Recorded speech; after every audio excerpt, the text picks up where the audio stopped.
Ooh. Hello, Jacksonites.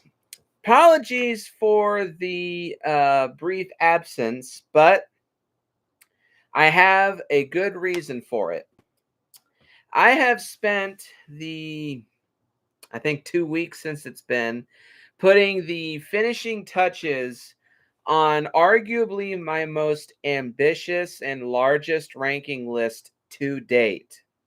Not counting the ranking TohoDaeiKong list that I did back in 2019, as that list has now been rendered very out of date, as there have been a lot of kaiju projects that have been released since that video that needed to be added to that list. So, hold on one second.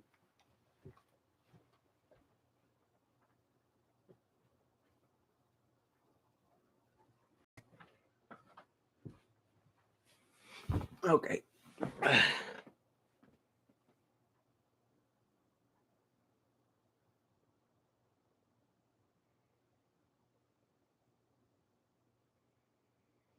Alrighty, so today I will be doing a list that I am calling.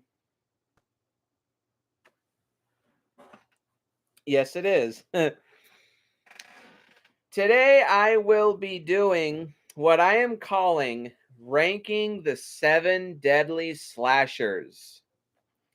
Now, what that is, so in my opinion, there's tons of slasher movies out there, and there's a lot of horror franchises that ran throughout the 70s, 80s, and 90s that still go on to this day.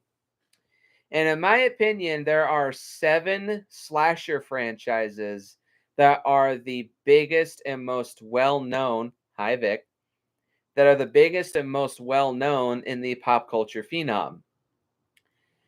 And those are Psycho, Texas Chainsaw Massacre, Halloween, Friday the 13th, Nightmare on Elm Street, Child's Play, and Scream.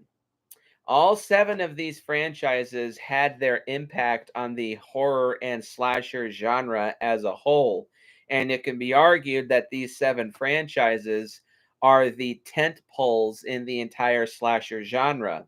Going back to Psycho, and even in Scream 6 that just came out recently, there's elements of every one of these installments in every one of these franchises that has done something to keep the slasher franchise relevant to this very day.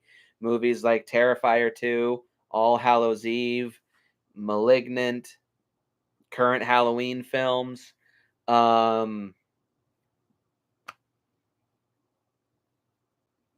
I think it's like The Hills That Ran Red that was featured on the Horror Geek, I think. And movies from the 80s like The Burning, Mountain Man Dan, I think it was called. Um, Crap, there's so many slasher movies. The Intruder, um, the supermarket slasher movie. Um, Girls Night Out, April Fool's Day, Slaughter High. So many slasher movies throughout the 80s, 90s, and 2000s have been inspired by one or more elements of these 7 franchises in one way or another.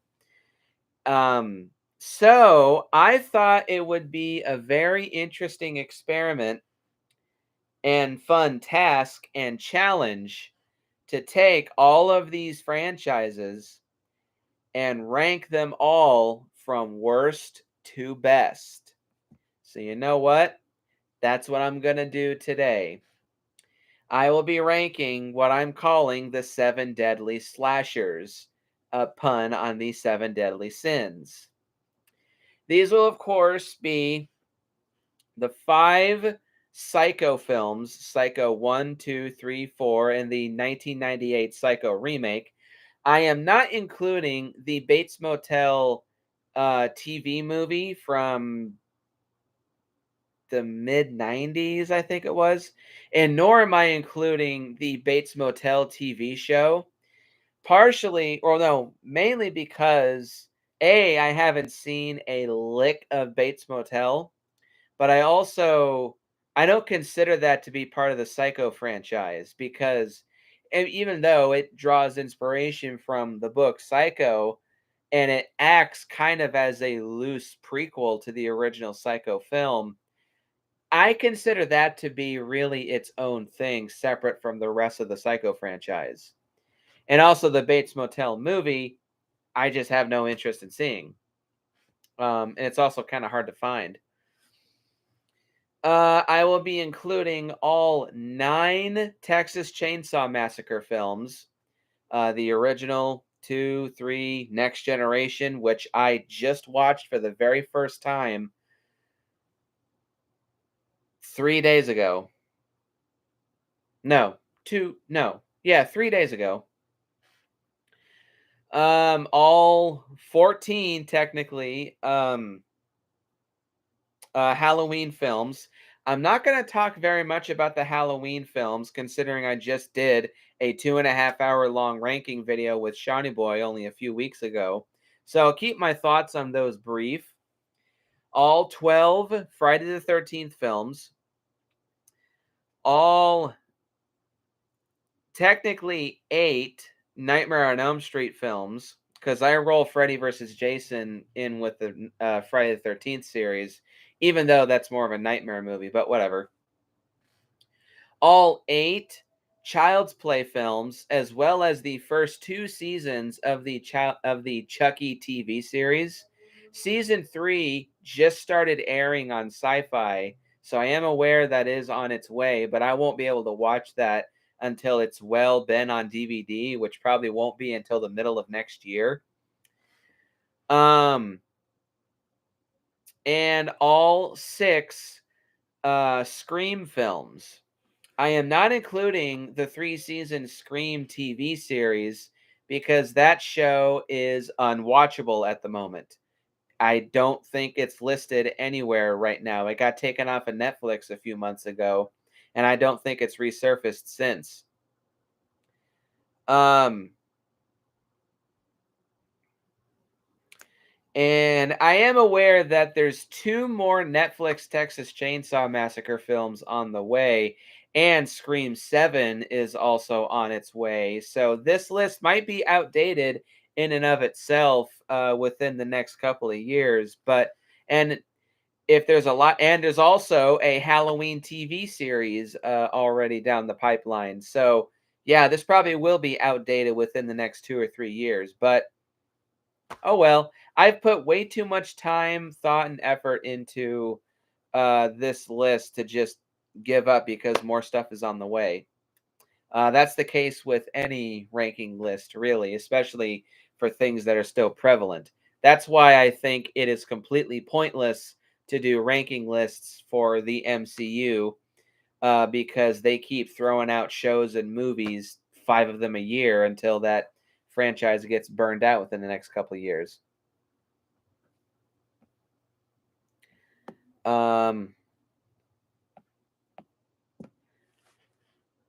So yeah, this should be a lot of fun. And I'm also going to make this a tag to make this even more fun so I can share my joy or potential misery with a whole bunch of other people. Now, me tagging people in this, it's purely optional. If you find out that you're tagged in this and you just don't want to do it, you don't have to.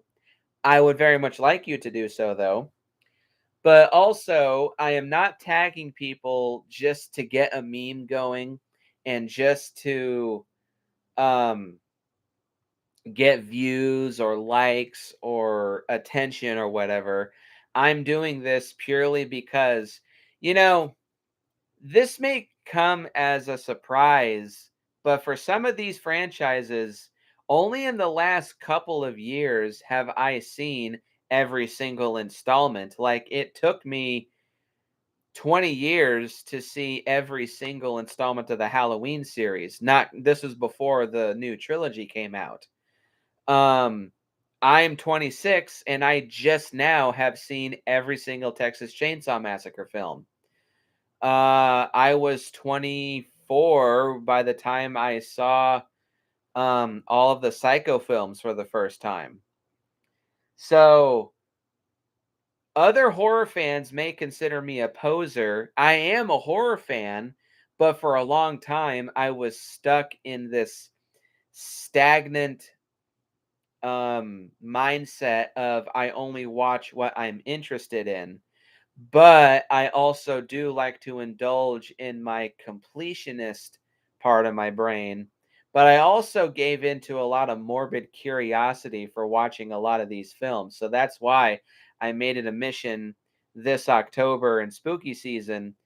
Whatever movie in these 7 franchises that I still had not seen, I was going to track it down one way, shape, or form. Like I finally own a majority of the Texas Chainsaw Massacre franchise. I've seen all the Scream films. I've seen all the Chucky movies. I've seen every single movie on this list, some of them for the very first time. And it was a very fun time, even though there were some pretty bad movies in this list. It was still a lot of fun, and I want to celebrate the fact that I finally have managed to see every installment of the 7 Deadly Slashers. For channels like Cody Leach or the Horror Guru or Horror Timelines, this is nothing new. But for me, it is new. So I want to celebrate the fact that I have managed to watch all of the 7 Deadly Slashers. Speaking of which, so right off the bat, I'm going to tag Victoria to do this list. I know you have a whole bunch of these movies, so you best get to watching so that you can do this.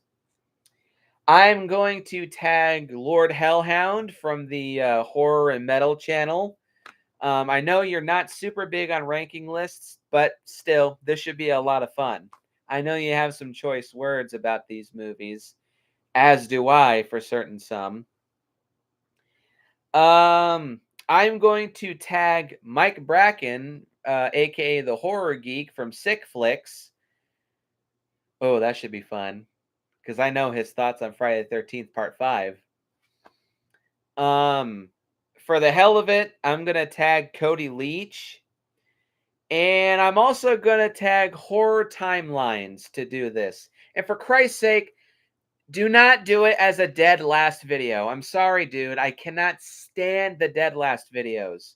I haven't watched a single one since season 1. I just don't like that format. Just make a simple video, rank all these movies from worst to best, call it good. I don't give a shit about the Patreon supporters' opinions. I just care about yours, and that is it. So, yeah, I tag those people. If you want to do maybe a written list, if you have a reviewing website, you could do that. But preferably, you should do this in video format, so it's a lot more fun. Oh, I also tag Shawnee Boy from JT is Reborn, and I'm going to tag Trevor Boy if he ever gets around to seeing this. I tag you two into doing this list. And for you two, you're required to do it in video format, just to be more fun. So with all that being said, we have technically, I think, 63 movies and 2 seasons of a TV show, Chucky seasons 1 and 2. But for this list, we have 59 spots to rank from worst to best. And that's because I tried to refrain from this, but for the bottom of the barrel, I think it was very warranted. At the bottom of the barrel, I have a 3-way tie. And one last disclaimer that I'm going to make for this video. This is purely my opinion. Many people are going to see this list and call me a horror poser. I swear, I would not be surprised. Because Still, in actuality, similar to my 31 on 31 video that I did back for Halloween of 2021 with Jeff Welch, I really like mostly kind of half of these movies. I have it divided up into 4 categories: bad, okay, good, and great. Okay has the most installments. I think it has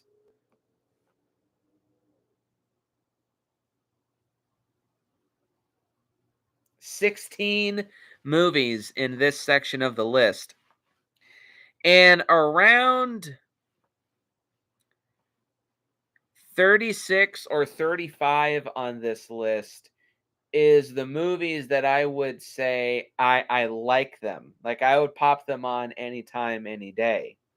But for everything above, I'd either have to be marathoning and just do it for obligation, or I'd have to be challenged to watch these movies. Um, Otherwise, I wouldn't touch them. But especially for the bad, these are some of the most disappointing, terrible, or frustrating films that I've ever seen in my life, especially for the horror genre. And a lot of these are huge fan favorites for their respective fan bases and franchises. But you know what? It's my opinion. I'm a different person than everybody else. I have my own individual thoughts for individual movies. And if you have a problem with my opinions on certain movies, you could just not watch my video.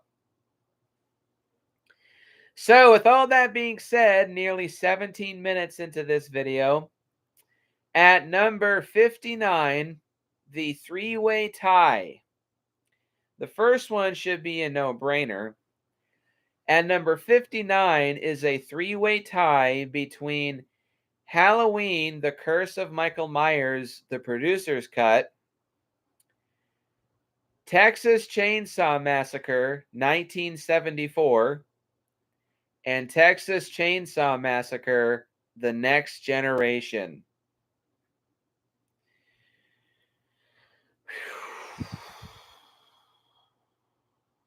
I know Victoria's head just went. Well, the producer's cut of Halloween, The Curse of Michael Myers should surprise nobody.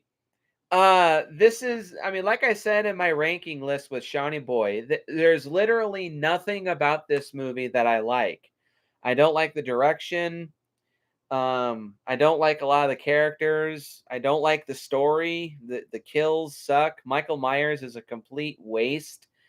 It makes Michael Myers into Uncle Dad. It's just a terrible, terrible, terrible fucking movie. And is hands down, I mean, aside from my distaste for a lot of the early Halloween movies, without a shadow of a doubt, objectively, this is the franchise's rock bottom.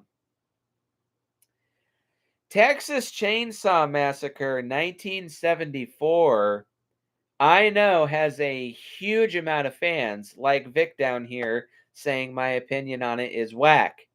I know that's what I'm sure a lot of people are it's what a lot of people are thinking, but I'm not sorry. Texas Chainsaw Massacre was on like my horror movie hit list that I was really excited to see.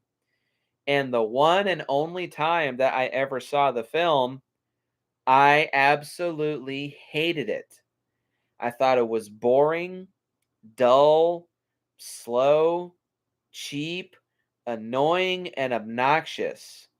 And since then, whenever I've tried to get back in the mood to maybe give it another watch, I just can't do it. I remember all of the feelings of misery and boredom and annoyance that I got the first time I watched this movie. And I've seen reviews of the film that do their best to defend it, and I may enjoy those content creators' videos, but just as a movie, I think TCM 74 is a complete piece of garbage. And the same can be said for Texas Chainsaw Massacre: The Next Generation. Holy shit. This movie was fucking awful. Next Generation has got to be one of the biggest jokes of a movie that I've ever fucking seen in my entire life. Holy goddamn fucking shit. It has oddly a lot of the same issues as the original TCM. It lacks gore. It's extremely annoying. It's cheap. It's boring, very uneventful, and very repetitive and tedious. Some of the most unlikable, obnoxious, and annoying characters I've ever seen in any horror movie. And for being called Texas Chainsaw Massacre: The Next Generation, there's nothing progressive about this fucking movie. It is literally the most bare bones, basic Texas Chainsaw Massacre movie ever made in the whole franchise. And the thing that really kills this movie for me is how obnoxious the characters are and the lack of gore. And also, this being a Texas Chainsaw Massacre movie, there's not a single kill with a chainsaw. What the fuck?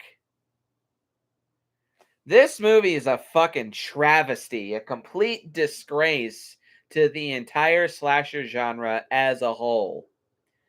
Fucking A, this was terrible. And it kind of sucks too, because like I knew that Next Generation is like widely universally agreed as either being the worst TCM movie or the second worst TCM movie.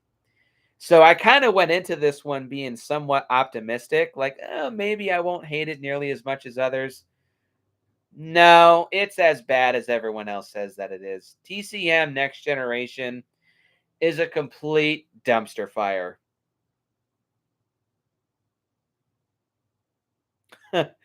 You'd rather watch Troll 2. At least that's entertaining. And the word has been spoken.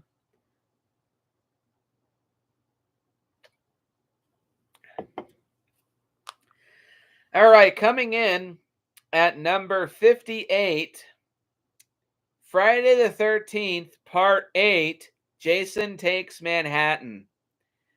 Fucking shit. This movie is horrendous. Like, this was almost a four-way tie. But the one thing that I can give this movie over the top three is that, dude getting his head knocked off by Jason Voorhees. That's it. Other than that, this almost could have been a four-way tie. Friday Part 8 has boring, weak characters, horrendously butchered kills. Like, it's almost as if Jason Voorhees himself took his machete to the kills in this movie. A very nonsensical, bullshit, contrived story. A wasted potential concept of Jason Voorhees on a rampage in New York City in the 1980s. Would have been really cool, but nope. This is just a terrible fucking movie. And it's no wonder that Paramount said, okay, New Line, you can have it. And turned out to be my 4 favorite Friday films. Sue me. Pardon me being very sweaty. It's still very muggy here, even though it's October 12th. Coming in at number 57 is the original Friday the 13th from 1980. The biggest thing that kills this movie for me, it is such a slogging bore fest. It's more boring than the original Halloween. Shit you not. Bland, weak characters, boring kills, a twist that does not really make sense in the context of the film. One-dimensional, uninteresting characters. The one thing that this movie has going for it is its creepy, isolated atmosphere. But even then, that can only carry a movie so far. This movie is a massive chore to sit through, in my opinion. Fucking A, I do not like this movie. Oh, and by the way, anybody who might be curious if I'm going to rank these franchises from worst to best, no, I considered that for a minute, but I wouldn't really have much to say about them in the long run. So I guess I could just say, to give a brief spoiler, my least favorite: Psycho, Texas Chainsaw Massacre,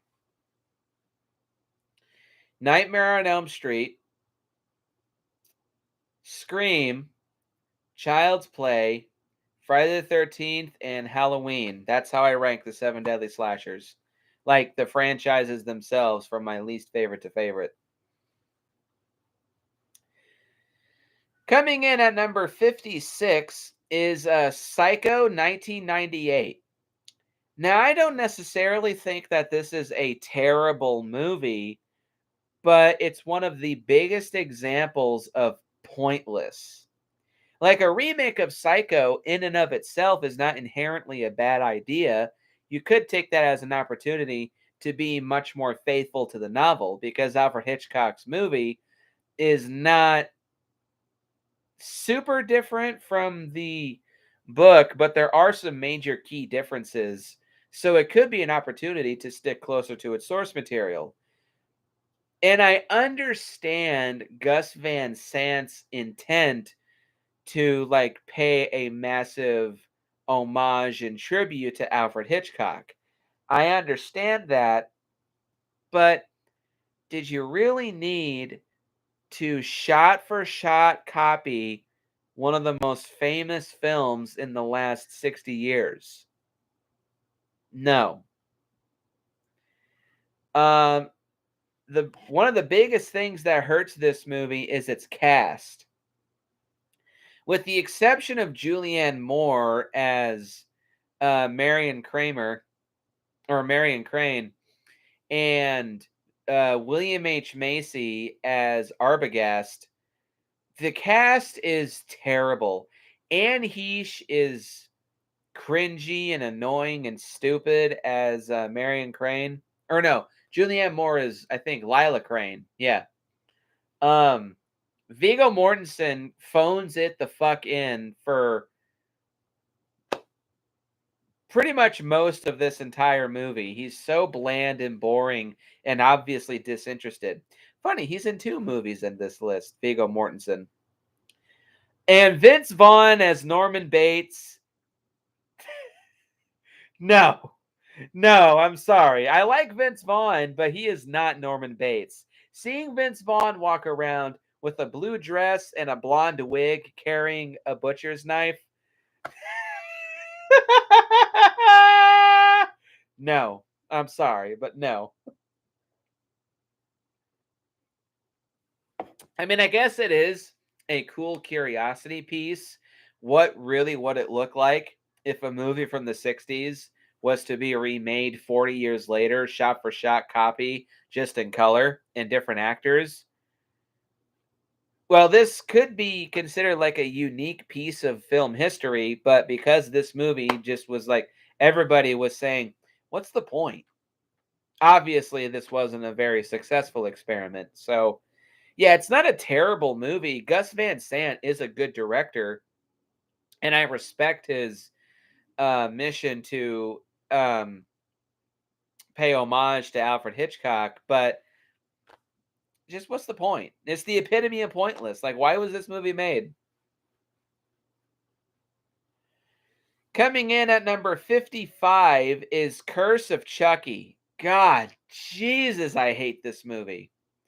It's got a couple decent kills, and the highlight of the film is Fiona Dourif as Nika. She's a great actress, and this was a good first impression for her acting skills in the movie world. But outside of that, Curse of Chucky, I think, is a piece of fucking shit. It's boring, slow, tedious, it drags, and Chucky does not speak or come to life until literally halfway through the fucking movie. And it's also very mean-spirited and tragic, in my opinion, by the end for Nika.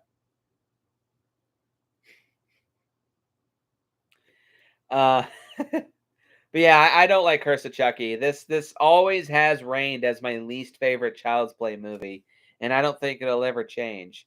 But it does have some pretty strong competition, as you'll find out pretty soon. Coming in at number 54 is Psycho 3. Psycho 3 was a big disappointment because now I'm not like over obviously since Psycho was my least favorite of the 7 deadly slashers, I didn't really have much expectations for most of the Psycho series except for one certain installment which you'll find out later. But I was a little more interested in checking out Psycho 3 because Anthony Perkins, the man who plays Norman Bates, this was his directorial debut.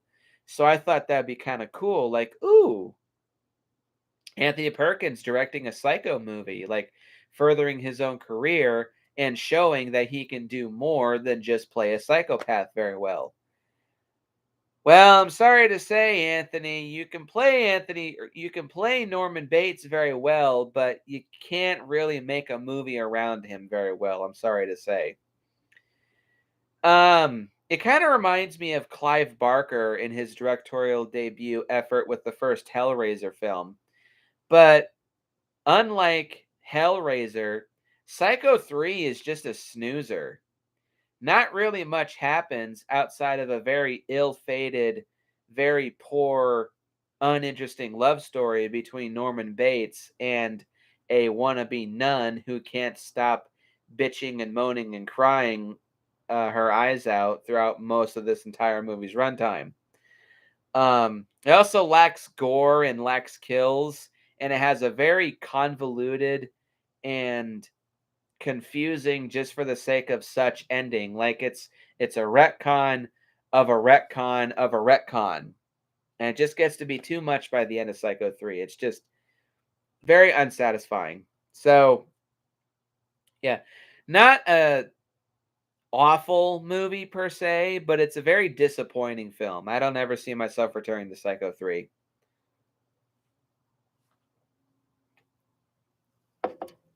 Coming in at number 53 is Nightmare on Elm Street 5, The Dream Child. This is just a terrible fucking movie. It's boring, it's cheap. Freddy is incredibly obnoxious. The special effects are woefully and wildly inconsistent. The characters are all stock and bland and basic. Um, Story is very convoluted and also incomprehensible at times with how much it doesn't make sense. It also feels like the filmmakers were trying to force the franchise into a different direction that it just does not mix well with, in my opinion. Um, yeah, this is not a very good movie. It's also rushed and cheap as hell, and also only has 3 fucking kills for the whole fucking movie. A 90-something minute slasher movie with only 3 kills. Fuck this movie. Coming in at number 52 is Scream 4. Fuck me, I hated this movie upon my rewatch of it. I've seen this movie now only twice, and I'll probably never watch it again. I have no desire to ever watch this movie again. There's 2 things about it that kill it for me. Because it has a good presence, and I think it came out at the perfect time. Because 2011 was right smack dab in the middle of remake craze that Hollywood was going through at the time. And all of the big 3 of the slashers, Halloween, Friday the 13th, and Nightmare on Elm Street, had just been remade. So this movie came out in a very timely manner. And I like how much it roasts remake craze that was going on at the time. But what kills it for me is 2 things. It's boring as fuck. This is the most bland, boring, basic way a Scream movie could have been made. And you made us wait 12 years for this fucking movie? This is the best that you can do? A boring slog fest? Fuck you. Sorry, Wes Craven. Not to insult the dead, but Jesus. And also, the thing that made me just completely tap out on this movie is the motivation for the main killer wanting to kill Sydney so that she could become famous for stopping a framed Sydney so that she can gain internet clout and not have to work for the rest of her life. Are you fucking kidding me? That's your motivation? Fuck you the fuck off. God damn, I hated this movie. So fucking stupid.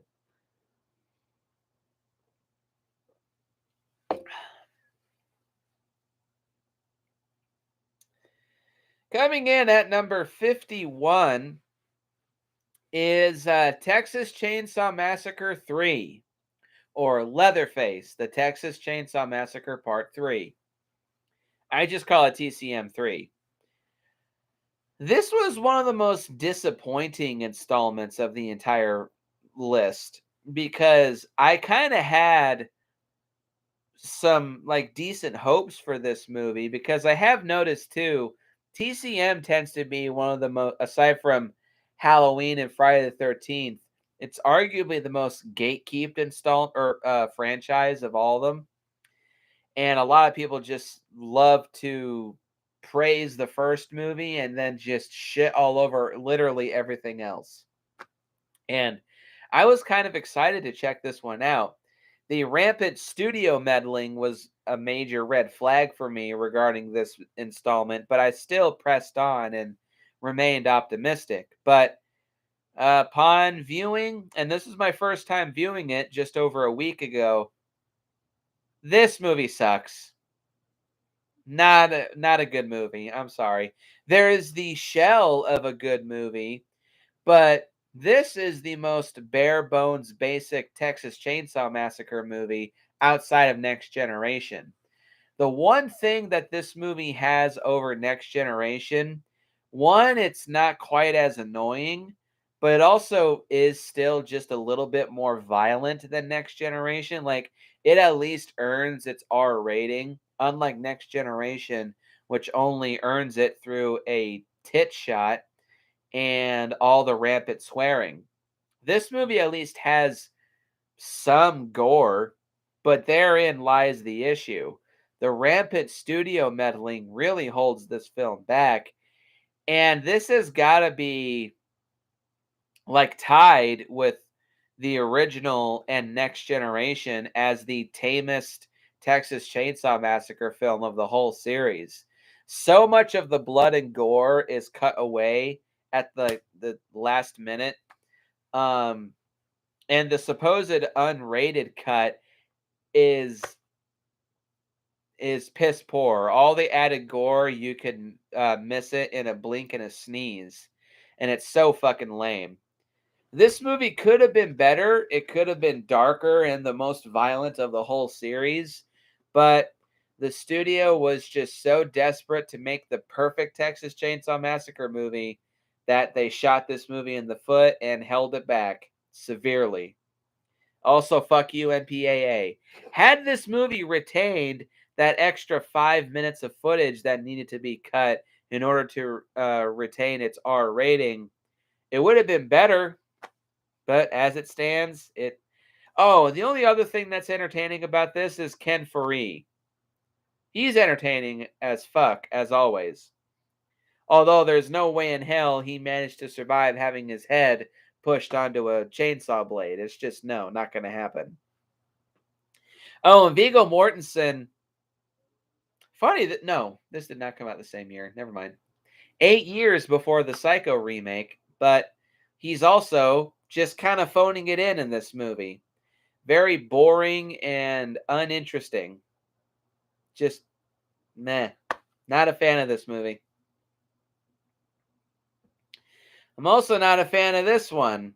At number 50, we have Leatherface, the 2017 Texas Chainsaw Massacre movie. Now, had this film been its own thing, I think it would have been watchable, but it wouldn't have been very memorable, as I'll elaborate on further. But Leatherface absolutely fails to work as a prequel. This has got to be one of the biggest examples of a movie that, in my opinion at least, under my suspicion, this was an unrelated script and the director got this gig and then he just decided to make some rewrites and turn this into a Leatherface origin story. And it absolutely fails as a Leatherface origin story. The main kid character in this movie, who turns out to be Leatherface, is not fucking Leatherface. There's not a chance in hell this scrawny 18-year-old Twilight looking little bastard goes on to be the big pot-belly chainsaw wielding maniac that is Leatherface. It's just not happening. The movie also blatantly rips off many elements of The Devil's Rejects, which is funny because Devil's Rejects in and of itself is also a massive ripoff of Texas Chainsaw Massacre. So what goes around comes around. The one thing about this movie that I do like, it's got some intense gore and kills, so I'll give it that. It might just be the goriest of the whole series, aside from Texas Chainsaw Massacre, the beginning. But yeah, this movie's awful. It's the opening scene and the ending scene that really killed this movie for me. I was not a fan of Leatherface. And man, I'm just not a fan of the Texas Chainsaw Massacre franchise. These next two, I'm not going to say very much about. Coming in at number 49 is Halloween 1978. Sorry. It's boring. Don't like it very much. I love the music. I love the atmosphere. I love the 70s vibe, and there's some creepy shots, but it's a complete snoozer. Lame kills, lack of gore, annoying, boring characters. It's incredibly overrated. Of all of these movies, except for maybe Texas Chainsaw Massacre in 1974, this is hands down the most overrated slasher film of the entire slasher media. It's just a complete snoozer.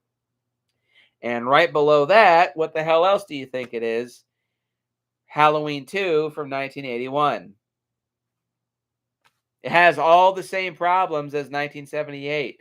It's boring, it's a snoozer, it's dull, it's lame.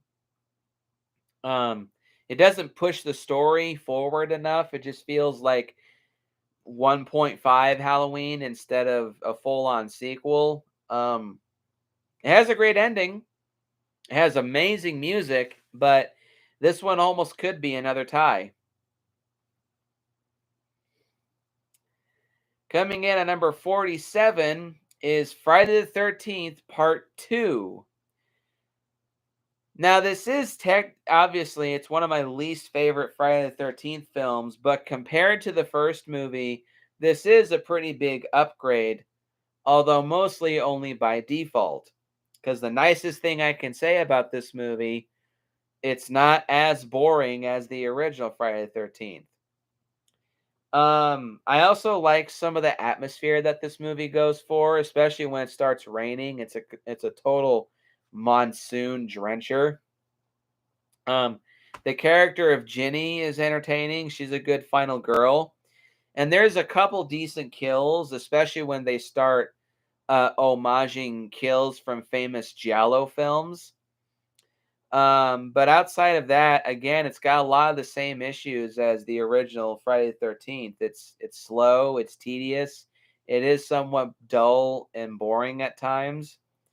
And this is hands down the most basic, bland, generic Friday the 13th film of the whole franchise. Like this, if you want the formula for the Friday the 13th series, Part 2 is the most bare bones example you could possibly imagine.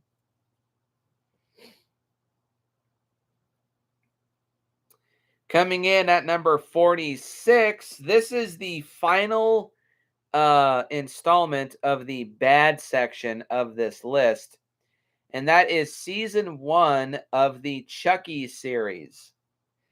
I was actually really excited to check this show out, but upon uh, completing it and starting it, I was very disappointed, as was Meadow. She was extremely disappointed upon watching this show, to the point where she hasn't gone past the first half of the first season.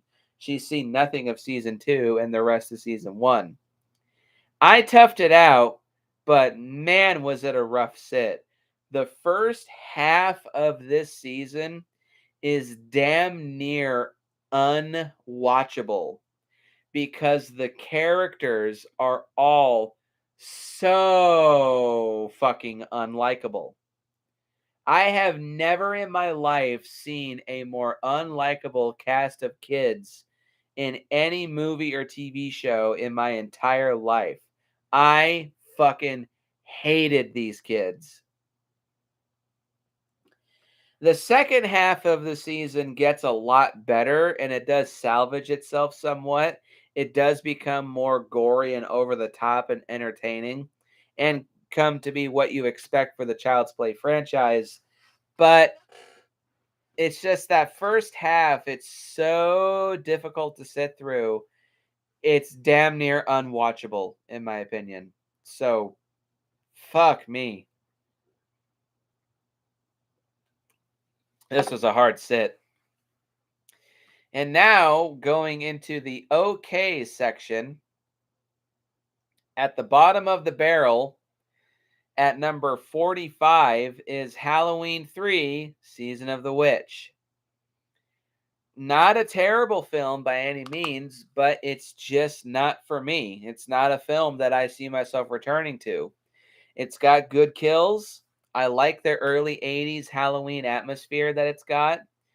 And it's got an amazing musical score. Fucking A, does this have some of the best music for any horror film I've ever seen. But outside of that, Halloween 3 is a total snoozer. Very unlikable and boring characters. A half-botched concept that could have been cool, but it loses a lot of steam by the end of the movie. Sure, it has a haunting ending, but it is also kind of frustratingly ambiguous. And Connell Cochran, the actor, does a good job playing him, but his character is flatter and blander than a plateau, and his plan is very ineffective, and that makes him very unintimidating and unimpressive as a result. Yeah, I was not a fan of this movie. Coming in at number 44 is Freddy's Dead, The Final Nightmare. This is one of the biggest, like, so bad it's good type movies of this entire list. But as an installment of the Nightmare on Elm Street series, if this was to be the final film of the series, this would have been a terrible film to go out on. It's not scary in the slightest. It turns Freddy Krueger into a complete joke. It's Looney Tunes on Elm Street. It's dumb, it's goofy, it's stupid, and it's just not Nightmare on Elm Street that we've known. Like, there's slight echoes of a threatening Freddy in Nightmare 5, and that movie's even shittier than this. This movie, Freddy's just a complete joke. There are some funny scenes.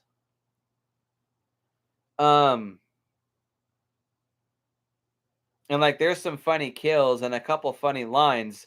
Nice hearing from you, Carlos. First, they tried burning me. Then, they tried burying me. They even tried holy water. But I just keep on ticking. I mean, it's funny at times, but Nightmare on Elm Street's not supposed to be out and out funny. You got to have a nice balance of humor and scares, and this movie just goes completely for humor at the sacrifice of the scares. Excuse me. Coming in at number 43 is Nightmare on Elm Street 4, The Dream Master. This is the most watchable of Nightmares 4, 5, and 6, and that's mainly just for the impressive array of practical effects. But I don't like that the rest of the likable Dream Warriors kids are killed off in the first, I don't know, third of this movie. Freddy is made into a full-blown clown in this film. And a lot of his threat and menace is completely stripped away just for a complete goofball. The kills are good. The effects are great, like when Freddy is resurrected because of a dog pissing fire, or when that chick gets turned into that cockroach in that bug trap. It's got great effects, but it's, to me, just a very shallow, hollow shell of a Nightmare on Elm Street film. It's got all the bells and whistles, but it lacks the good meat and lube, for lack of a better term. It's just kind of It's watchable, barely.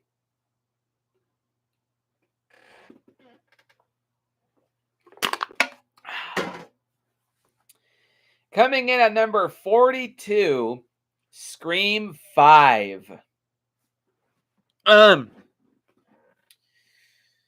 Rewatching Scream 4 and then watching Scream 5 or Scream 6, because I watched Scream 5 back in, I think, August.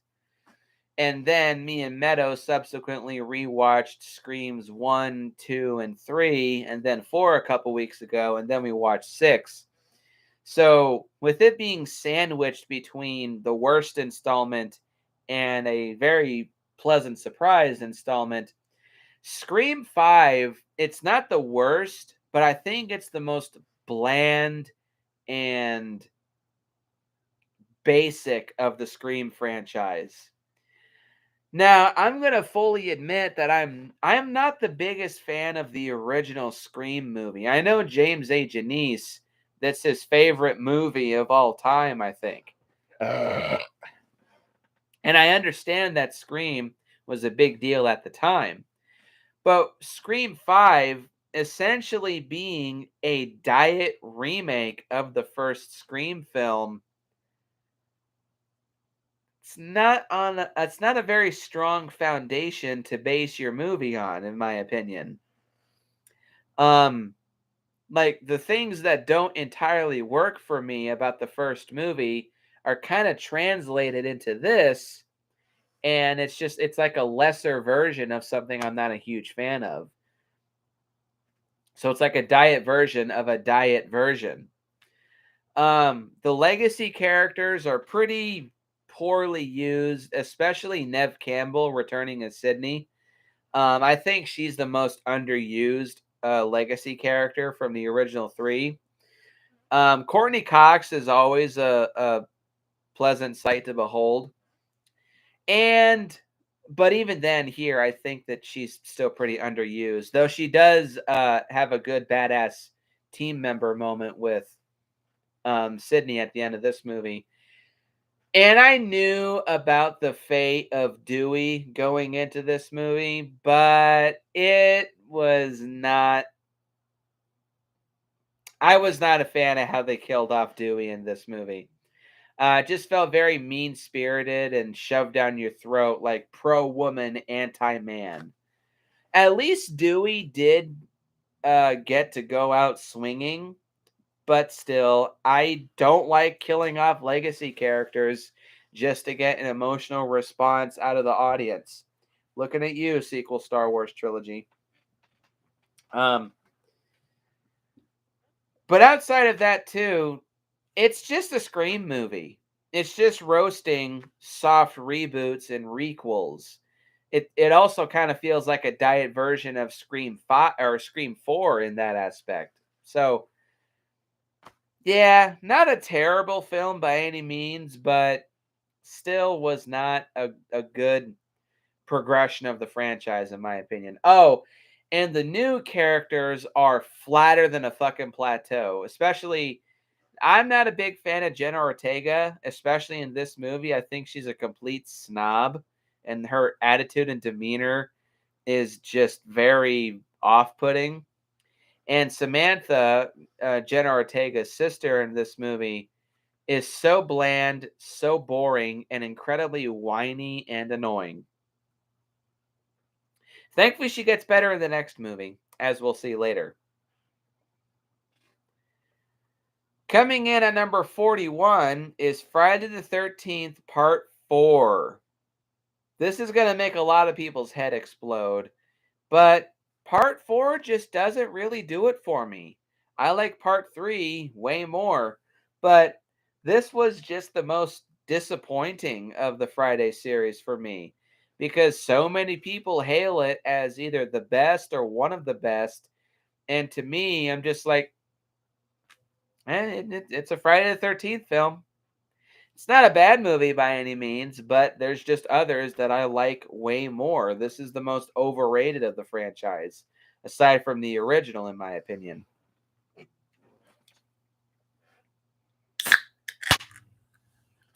Coming in at number 40, Vic, be sure to make sure your head doesn't explode again. Coming in at number 40 is the original Psycho from 1960. Now, okay, I'm not a big fan of Alfred Hitchcock. I don't. Well, I only own one of his movies, and it's Psycho. So, and I've seen Psycho, Vertigo, and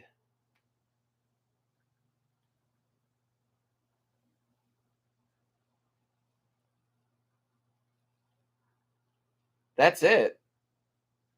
Yeah, that's it. I don't think I've seen any others.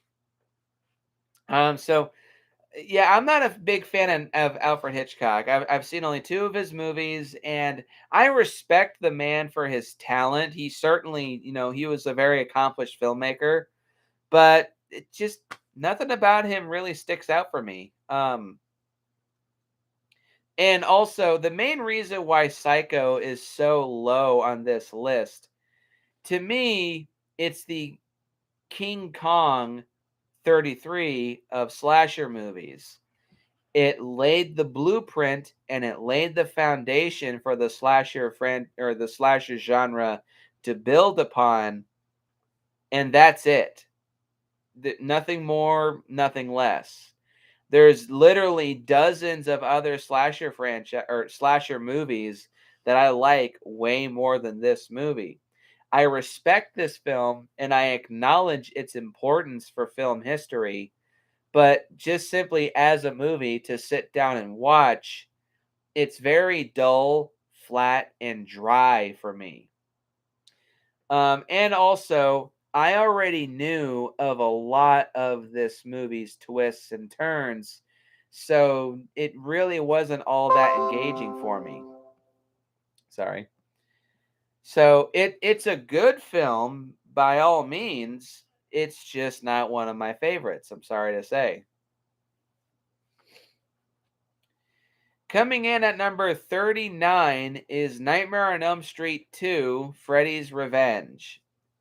This is probably the most underrated Nightmare on Elm Street film. I mean, aside from one other that's going to be later on. But at the same time, it's not a full on Nightmare on Elm Street movie. It's more like a possession movie with Freddy Krueger as the ghost.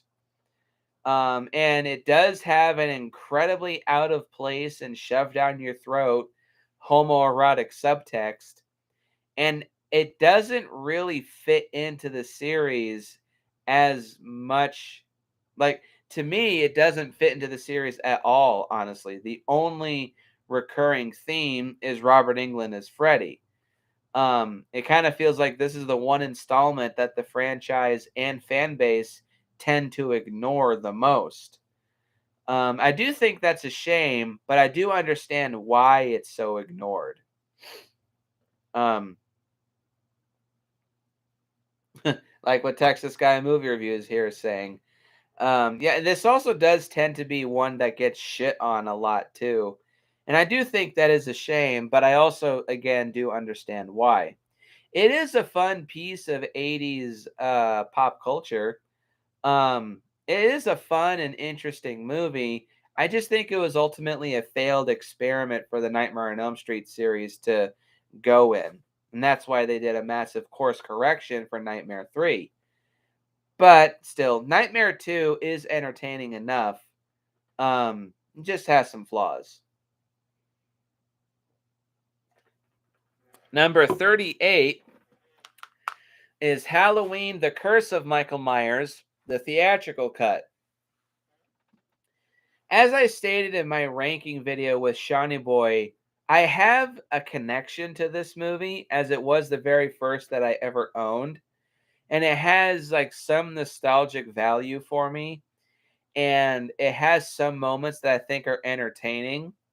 But really, as a movie, this movie is just a complete mess. The story is nonsensical. The characters are inconsistent. The editing is terrible.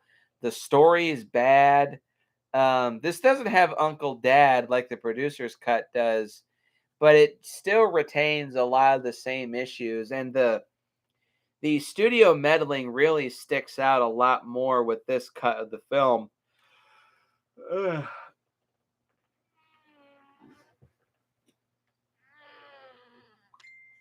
Excuse me. Um,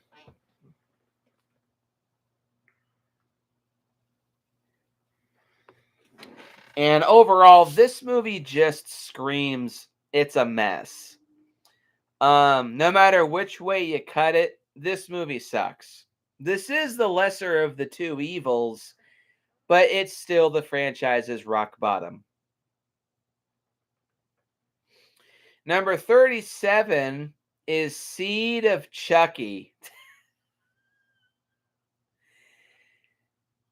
Well, this is a bad movie, no doubt. This is way too self aware, too meta, too goofy, and too dumb and stupid for its own sake. But therein kind of lies the entertainment value for me. I see that it's stupid. I see that it's self referential.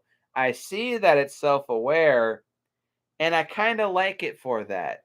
It does kind of feel like a breath of fresh air compared to the first four films. It does dive way too much into being campy and goofy for the sake of such, but there are moments when this movie is pretty funny. It does have some decent kills. It does have a couple decent performances, and it's got some really good lines from Chucky. Jeez. Looks like the kid fell off the ugly tree and hit every stick on the way down. Everybody, just shut up. I have had it. That's it. There is a limit to how much I can take. What do you mean? Look around you, Tiff. This is nuts. And I have a very high tolerance for nuts. I'd rather take my chances as a supernaturally possessed doll. It's less complicated that way. I'm Chucky, the killer doll, and I dig it.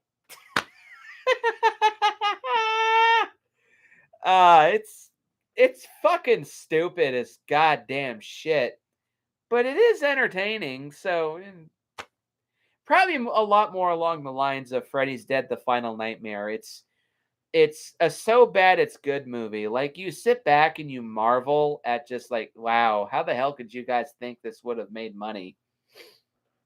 But it's entertaining. Um okay. Um Coming in at number 36 is Halloween 5: The Revenge of Michael Myers. Has a lot of problems. It's and all of them boil down to the fact that god damn is this movie just rushed. rushed as all living shit. It just screams half-assed. The filmmakers wanted to throw a movie out literally as quick as possible just for the sake of cashing in on its own popularity. And it shows. The writing is rushed, the story is rushed, the characters are rushed, the filmmaking is rushed. It's just a rushed movie. And it shows. Um, but it has some entertainment value to it. It's got some decent kills. The third act is definitely the best part of the movie. I don't remember his name. Don Shanks, maybe, as Michael Myers. He does a pretty decent job. Um, and this movie's got good music and good Halloween atmosphere. But really, the biggest problem of this movie is that it's just fucking rushed, man. It's one of the most rushed sequels that I've ever seen in my entire life. I shit you not.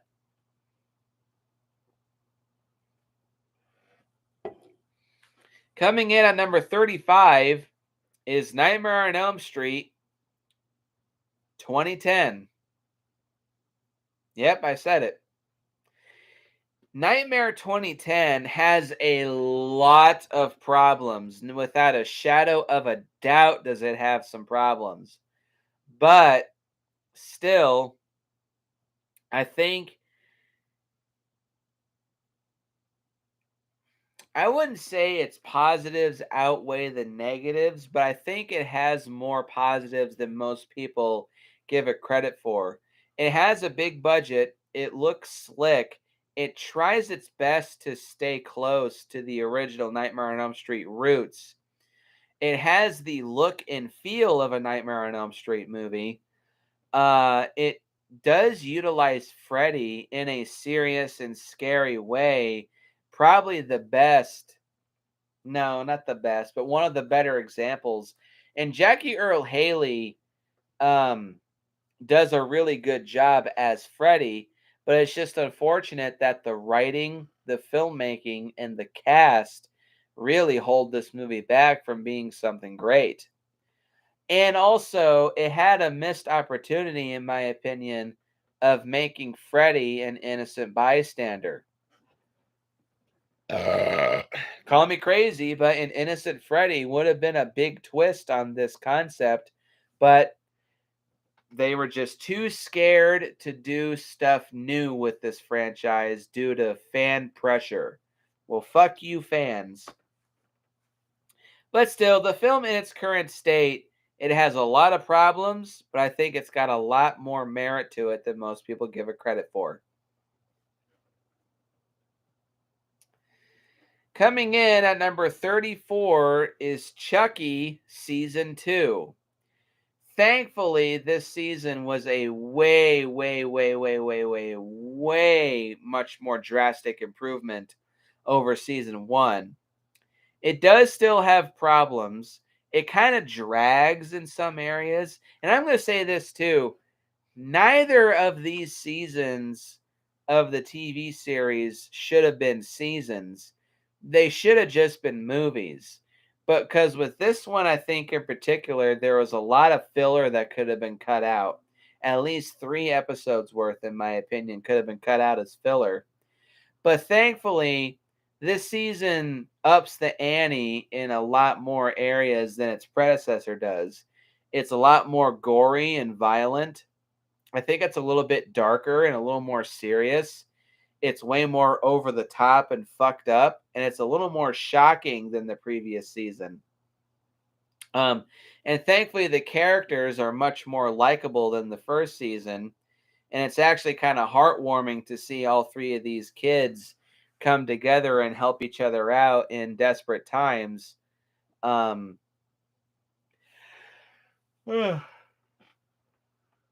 um, Unlike in season 1, where they're at each other's throats for so much of the first season. Um, and also, there's a lot more callbacks to the franchise beforehand in this season that were much appreciated. Although there's some elements that I really could have done without, but I can't say what they are because today's climate just sucks. But yeah, it's better, a step in the right direction, and I do anticipate excitedly season 3. Still, it's got some things holding it back. Coming in at number 33, excuse me, is Child's Play 3, ironically. Now, this is not a bad movie by any means, but Child's Play 3, to me, is the most middle of the road Chucky movie. It's not bad, but it's not great. It doesn't do anything new for the franchise, but it also just doesn't really do much of anything for the franchise. It's just another Chucky movie where Chucky's trying to transfer his soul into somebody else's body. Like, whoop-de-fucking-do. We saw this already with Child's Play 2. And that's the biggest issue I have with Part 3, is that it rehashes the shit out of Child's Play 2.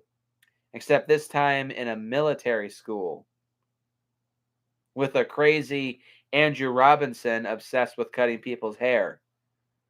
The fuck?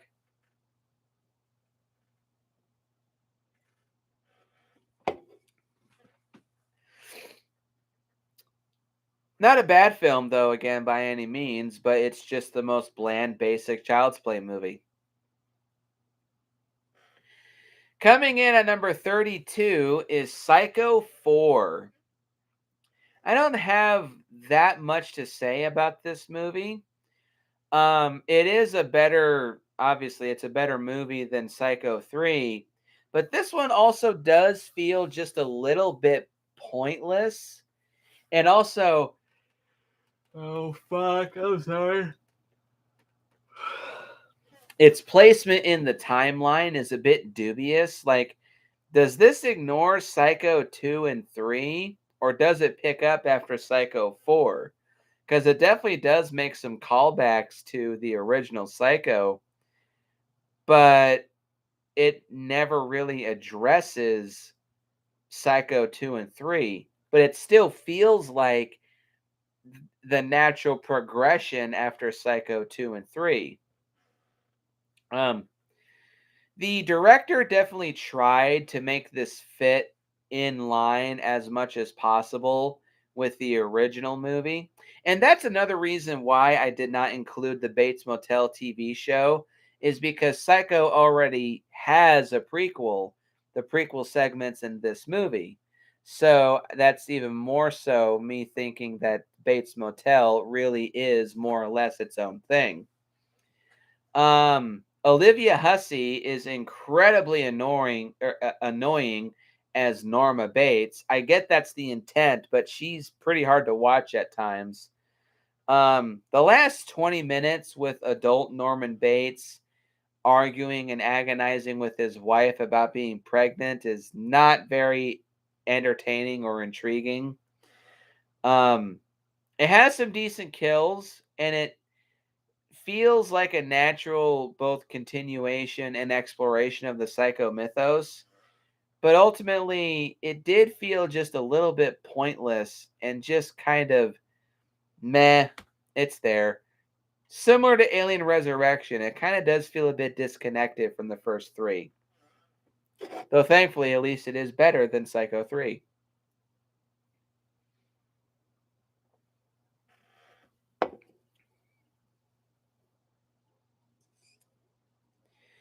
Coming in at number 31 is Halloween H2O.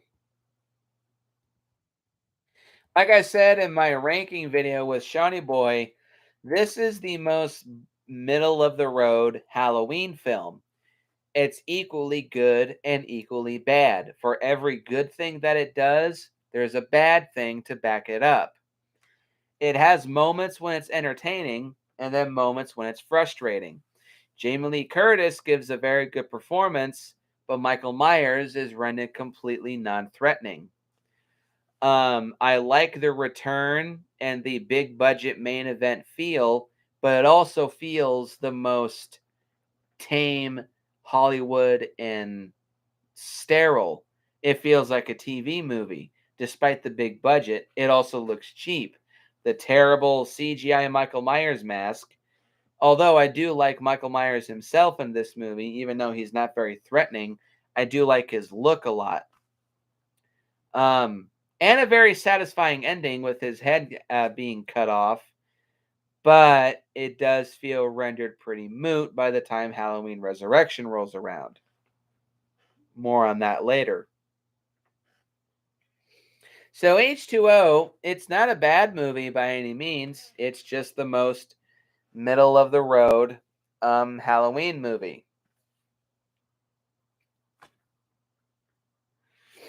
Speaking of middle of the road, at number 30, we have Texas Chainsaw Massacre: The Beginning. This, to me, is the most middle of the road Texas Chainsaw Massacre movie. The one thing that holds this movie higher than most, this movie is violent as fuck. This is probably the goriest installment of the whole series. Because, man, are there some gnarly ass kills in this movie. The characters are bland and boring, but the main highlight of this movie is Leatherface and his family, especially with the return of Arlie Ermy as Sheriff Hoyt. He's a complete scumbag piece of shit, and he's hard to watch, but he's also fun to watch at the same time, in my opinion. But because this is a prequel, you know all the characters are going to die by the end. So when the ending does roll around, it does feel like you just kind of wasted your time because all the characters die and you know this leads into the 2003 movie. It just feels very uneventful and pointless. Like, okay, this kind of answered questions that I really did not need answering. But whatever. It's a fun flick, but just very unremarkable in my opinion. Coming in at number 29, this is the final installment of the OK section, is the original Scream. I know this movie has a lot of fans. It is a good movie. It's entertaining enough. But for the Scream franchise as a whole, I like a lot of the sequels a lot more.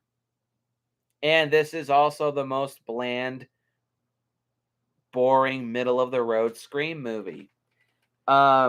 Anything else that this movie does, I think the sequels that I like more do better than this. Again, though, good movie, especially for its time. It was a big, big deal. But just for me, Scream is just a bit overrated and just kind of meh. Too restrained, in my opinion, too.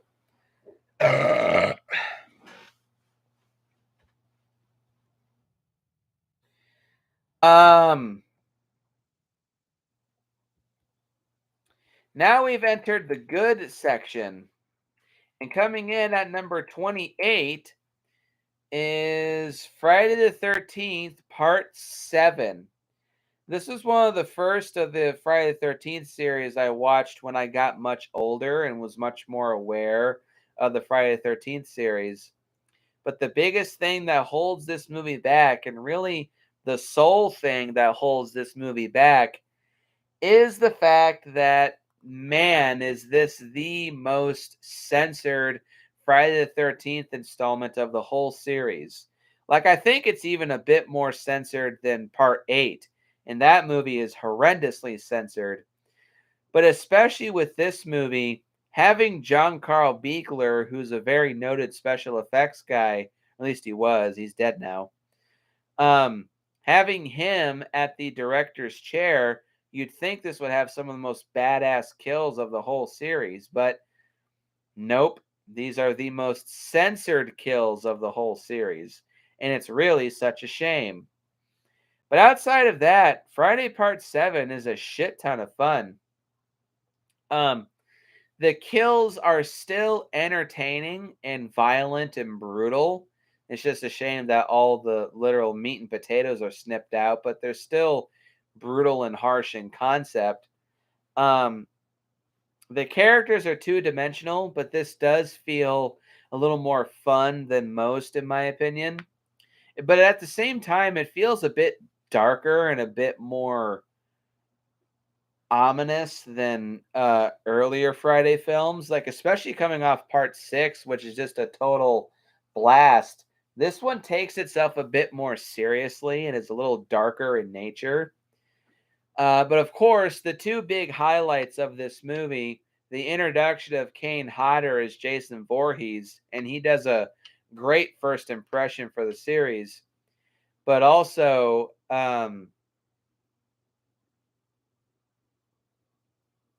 Diet Carey, I'll just call her. Her fight with Jason Voorhees at the very end is certainly a lot of fun. So, yeah, good on her for that. Tina, that's her name. Tina is a very likable and sweet and empathetic character, so she's cool. But her fight with Jason is one of the best moments of the whole series.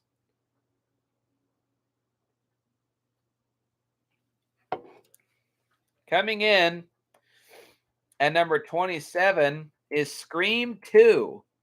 Yeah, I like Scream 2 a lot more than the original. It does, I mean, this movie does spoof and roast sequels, but a lot of things that this movie does are things that I like that sequels do.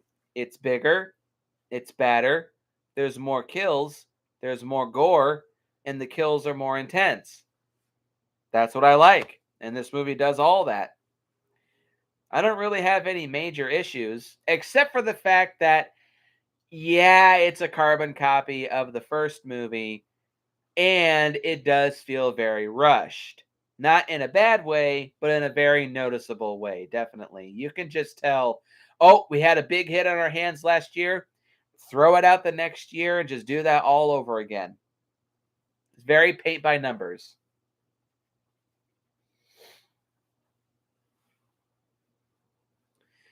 Coming in at number 26 is the original Nightmare on Elm Street. This is a good movie, especially for its time. It was very shocking and mind-blowing. But retroactively, Nightmare 84 suffers from a lack of kills, a lack of characters, and the lack of Freddy. But still, this is a very original, very entertaining, ambitious, and jaw-dropping horror film for its time. It's gritty, it's gross, it's grungy. It introduces slasher films combining with fantasy. Um, Freddy Krueger is a great horror villain, and this movie does take him pretty seriously in a good way that makes him funny and jokey, but also scary and intimidating. Not my favorite of the series, but it is a good start for the franchise. Sorry, guys, my eyes are getting kind of heavy. I don't know why.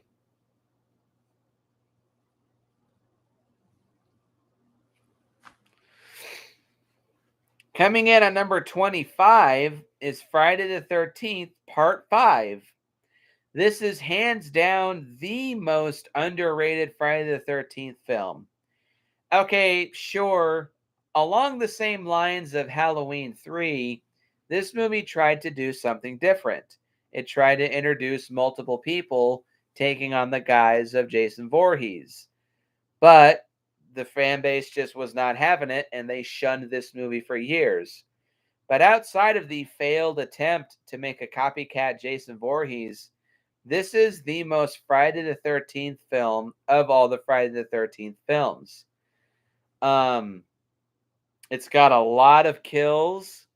It's sleazy. It's entertaining. It's got a bitchin' soundtrack. But the biggest thing that's a pro for this movie, I already mentioned this though, there's a lot of kills. If you want to watch a slasher movie with a high body count, there's not that many more that are as good as this.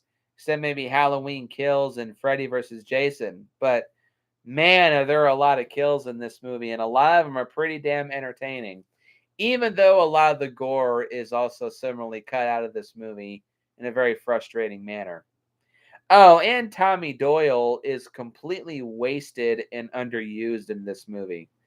And he's a piss poor red herring, in my opinion. Also, a la Halloween 4 for an unresolved storyline.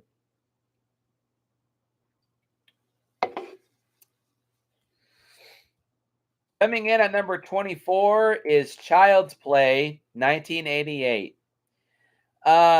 Not my favorite Child's Play movie, but it is an important chapter in the Child's Play franchise because it's the first part. It's the first installment.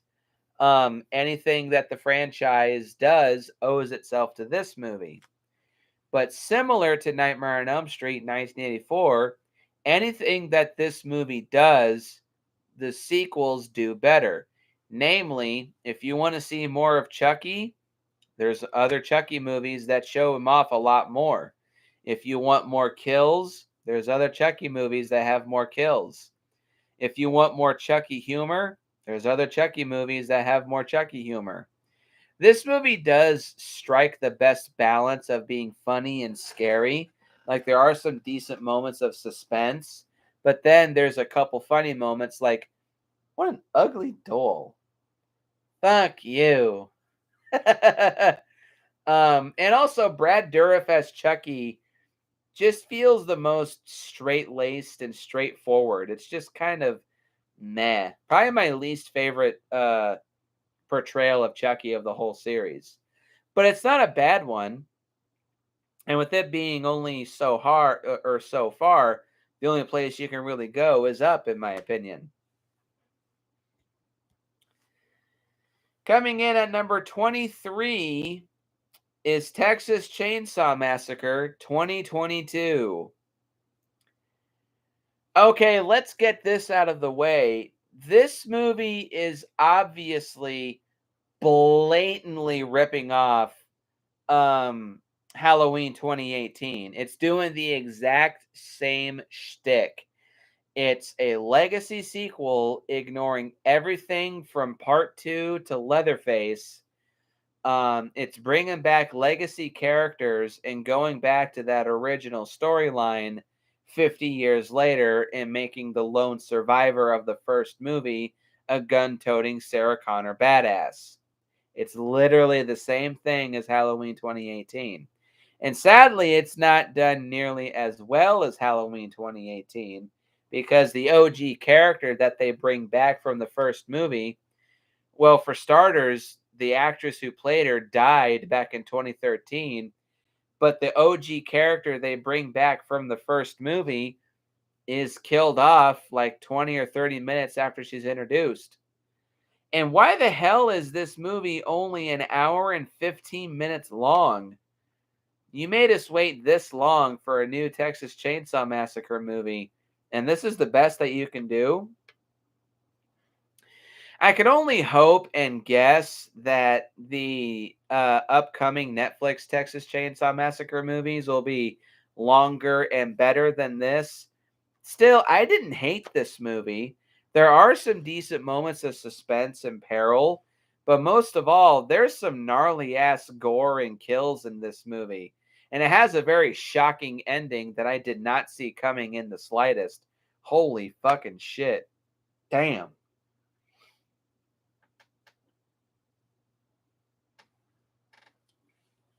So, not a great film by any means. It was maybe a little bit underwhelming, but I didn't hate this movie. It had its good moments to it.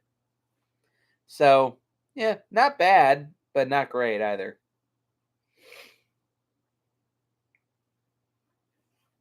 Coming in at number 22 is Wes Craven's New Nightmare.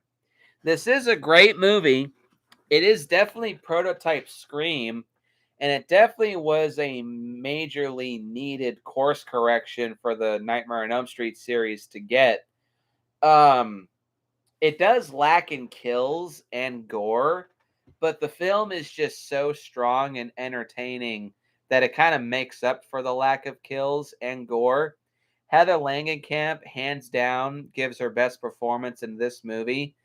Robert Englund gives one of his best performances as Freddy in this movie. And overall, this is just a very enjoyable, original, and smart movie in its own series.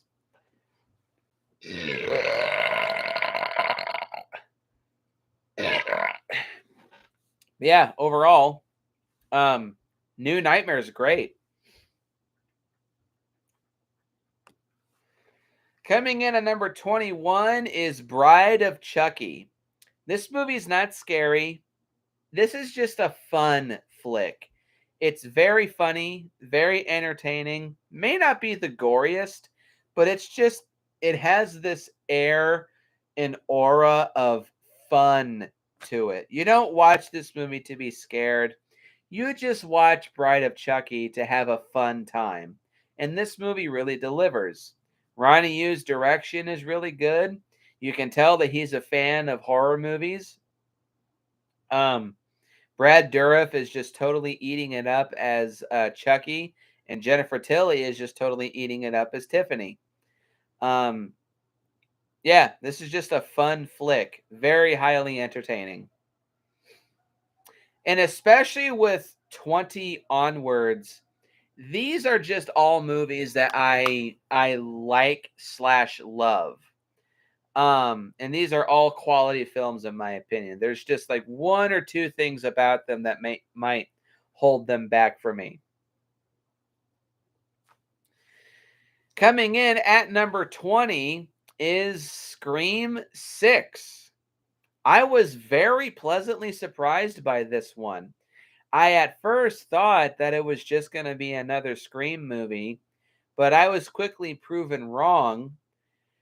This is hands down the most violent installment of the Scream series. Like, compared to other slasher movies like, I don't know, Texas Chainsaw 2022 or Halloween Ends or Jason Goes to Hell or Halloween Kills, this movie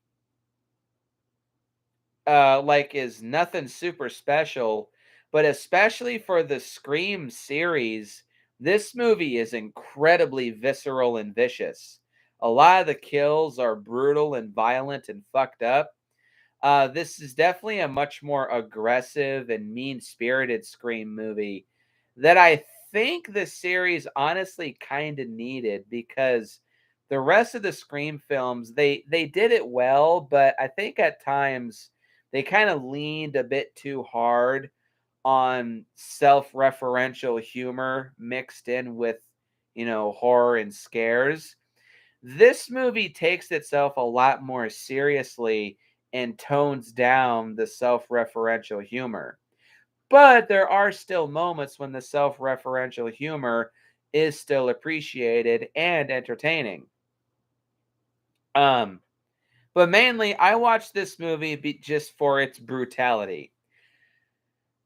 It is missing Neve Campbell as Sidney Prescott, but thankfully, Courtney Cox does pick up the slack, and the movie is still entertaining enough without her. So, while I miss her, the film does fill in her void as best as it can. So yeah, Scream 6 was a big pleasant surprise. I was very, very impressed with this movie. Coming in at number 19 is Friday the 13th, Part 6, Jason Lives. The sole problem I have with this movie is how slaughtered the fucking kills are.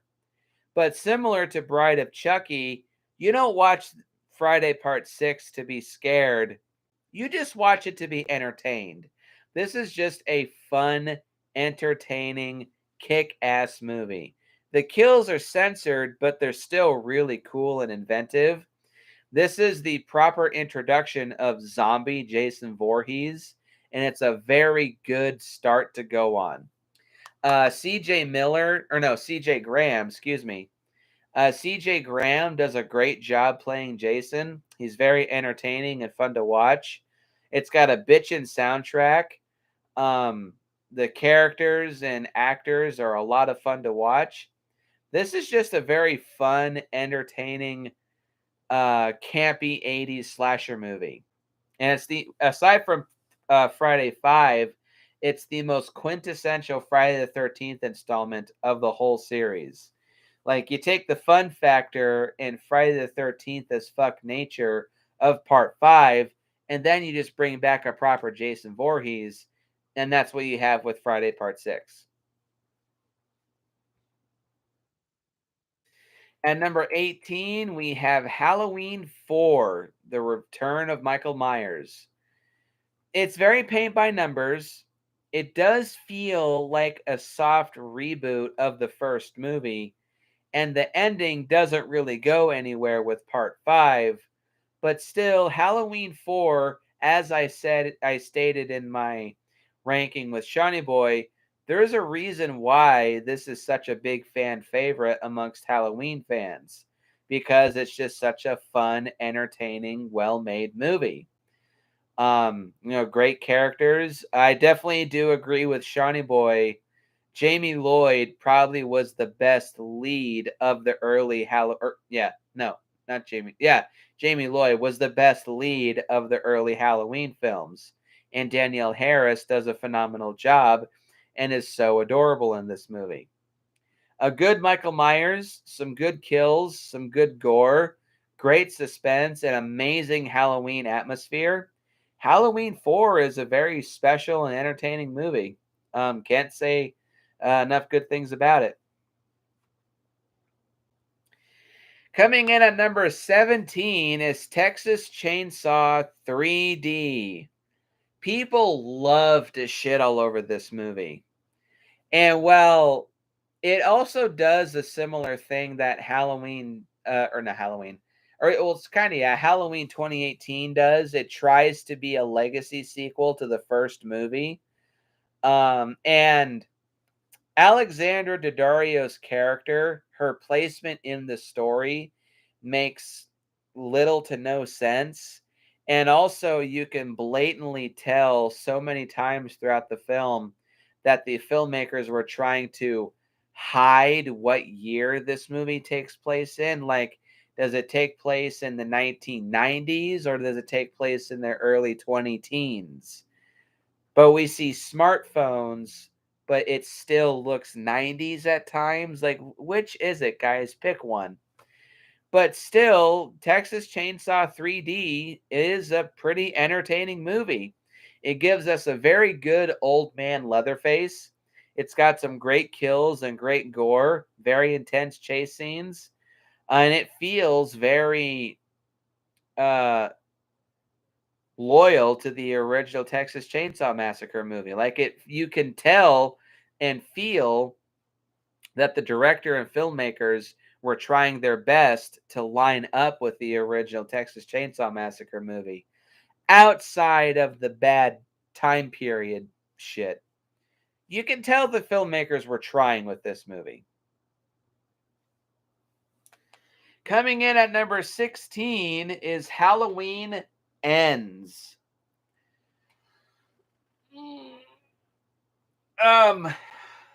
I still strongly defend this movie. I have this movie up so low, partially due to me just protesting against the Halloween fan base for how much they shit all over this movie. The Halloween fan base fucking sucks ass diddly dick. This is a good movie. I respect it because it's so different. It is a well-made movie, especially directing-wise. David Gordon Green does a great job directing this movie. The guy who plays Corey Cunningham, Corey himself as a character comes completely out of nowhere, but he, like the actor, does a great job playing him. When you do see the kills, they are pretty gnarly and visceral. The final fight between Laurie Strode and Michael Myers, while short, is very visceral and hard hitting. Um, and entertaining. And yeah, this is definitely Michael Myers' most definitive death for the entire franchise, at least in my opinion. Um, Ends is a good movie. It's not the third and final installment of the David Gordon Green trilogy that we would have asked for, but it's still a good movie. Fuck all you haters. And coming in at number 15, the very last of the good section, is Psycho 2. This is a great movie and a great sequel. It kind of falls apart in its ending, with it feeling like a bullshit retcon just for the sake of such, and for the sake of having a twist, shocking ending just for the sake of such. But still, Psycho 2 is a phenomenal movie. It's got great performances, very good suspense. The director and the writer, who was Tom Holland, tried so desperately hard to pay homage to Alfred Hitchcock, and I think they succeeded. And of course, Anthony Perkins delivers his best performance as Norman Bates of the four Psycho films he was in. He is just, no pun intended, killing it the entire time. And this is also a very good movie to showcase gaslighters getting their good comeuppance when their bullshit's called out. Psycho 2 is a great film.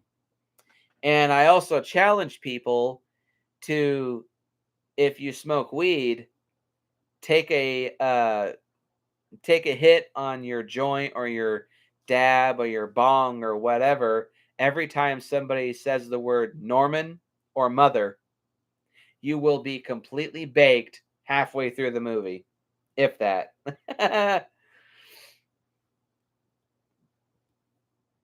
Coming in at number 14, the first installment of the great section, is Texas Chainsaw Massacre 2.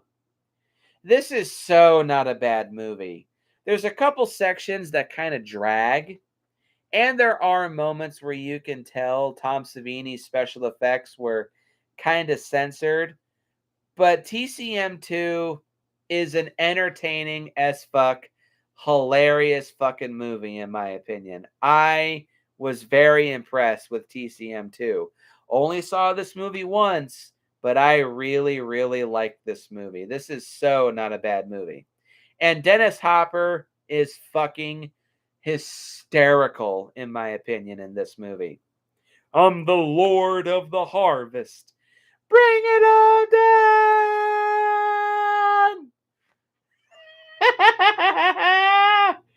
down!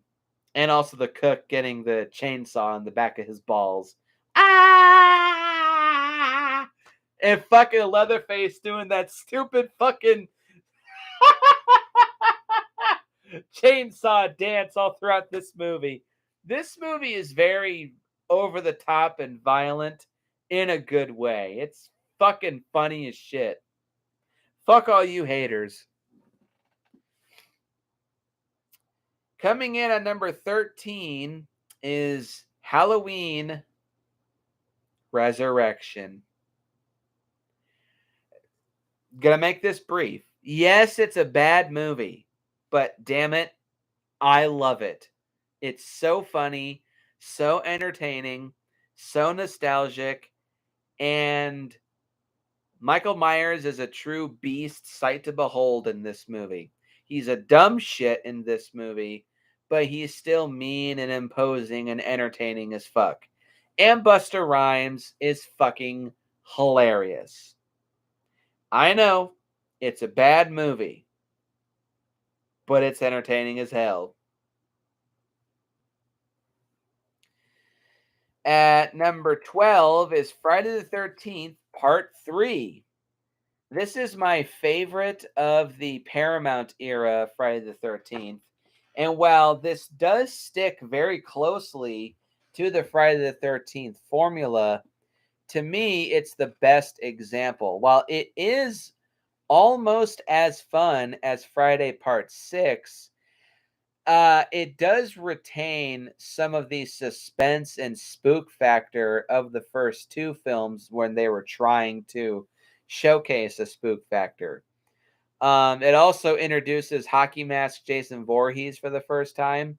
It does still have some pretty vicious kills. And had this been the final installment of the series, it would have been a good one to go out on. And that is one issue that I have retroactively with Friday the 13th Part 4 is it feels like a carbon copy of Friday Part 3, which I'm not a big fan of.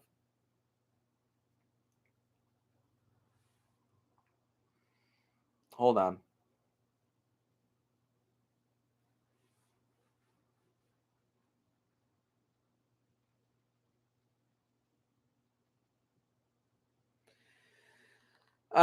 Coming in at number 11 is Child's Play 2. Similar to a few other movies, you don't watch Child's Play 2 to be scared. You just watch it to be entertained. And this is one of the most entertaining installments of this whole list. If you wanted more Chucky, this movie delivers. If you want more gore, this movie delivers. You want more kills, this movie delivers. If you just want a better, stronger, more entertaining version of the first Child's Play movie, this one delivers. And probably this movie delivers on Chucky's most definitive death, in my opinion, and probably his most violent and visceral.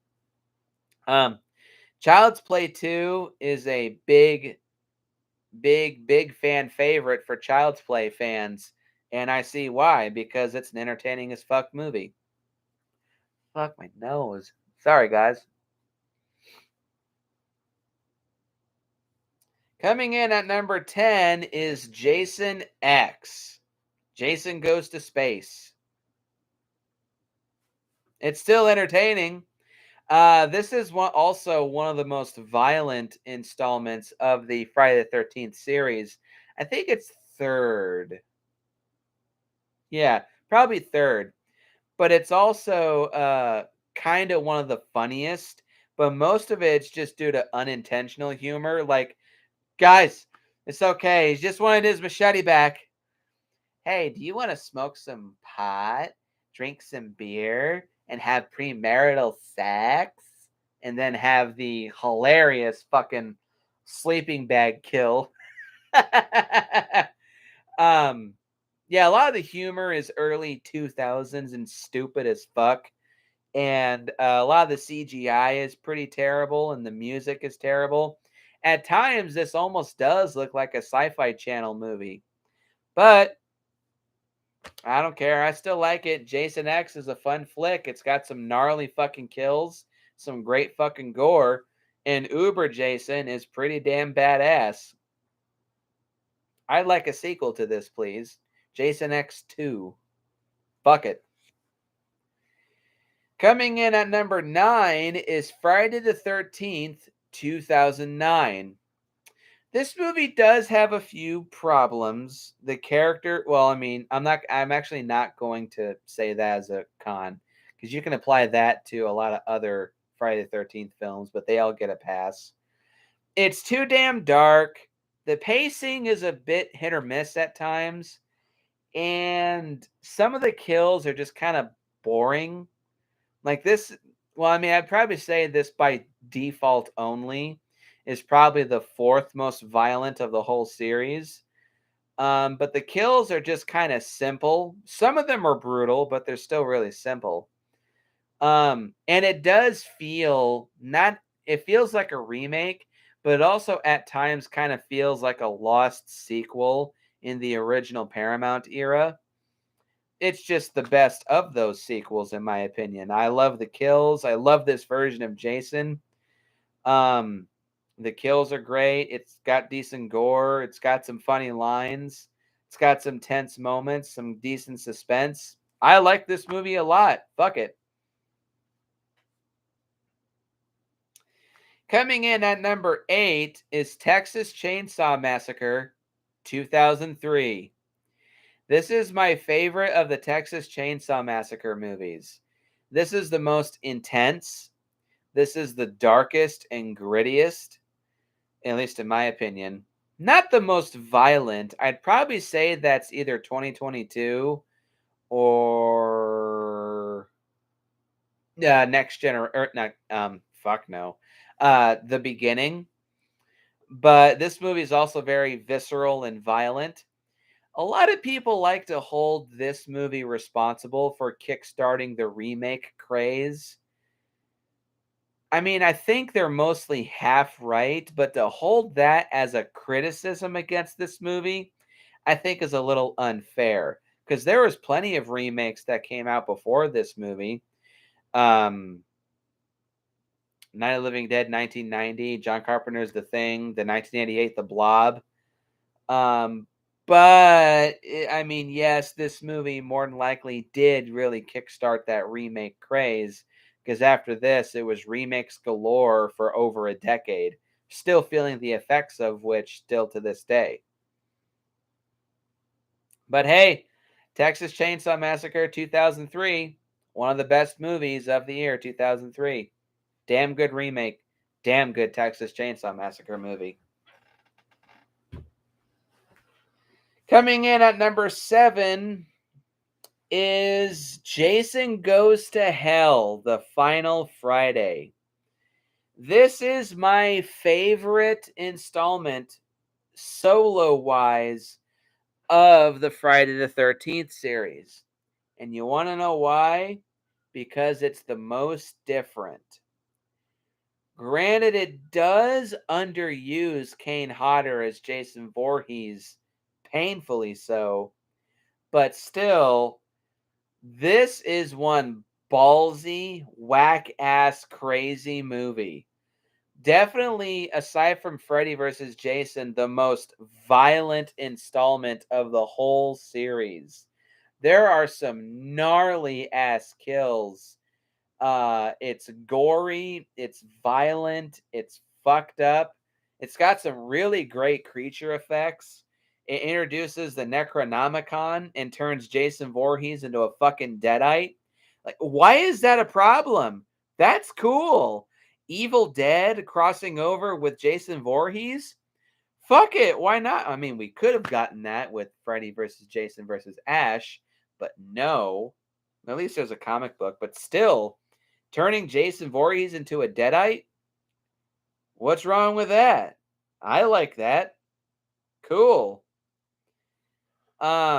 Jason Goes to Hell is painfully underrated. I don't give a fuck what anybody says about this movie. This is a fun, entertaining ass fucking flick. And especially going through the first 8 Friday the 13th movies, which is just like copying and pasting the same thing over and over and over again until it gets blurry and stale. This movie feels like such a giant breath of fresh air, and I love it. Coming in at number 6 is Halloween Kills. I like this movie a lot.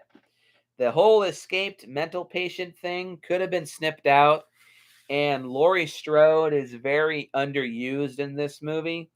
But the true thing to behold and true highlight of the film is Michael Myers going on a rampage. This movie is violent, bloody, fucked up, and entertaining as shit. I love this movie. I don't give a shit that people shit all over this movie. When I watch Halloween Kills, I just want to watch Michael Myers being the Terminator. And this movie delivers. I love it. Halloween Kills kicks ass.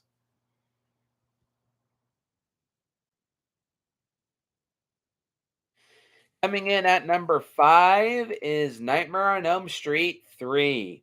I've said many things about this movie. It's the best of the solo Freddy films. It's the best balance between humor and scares. It's got the most inventive kills. It got the best cast of characters. It's got the best story. and it utilizes the dream world concept to its fullest extent, in my opinion. Nightmare on Elm Street 3 is a great movie. Coming in at number 4 is Child's Play 2019.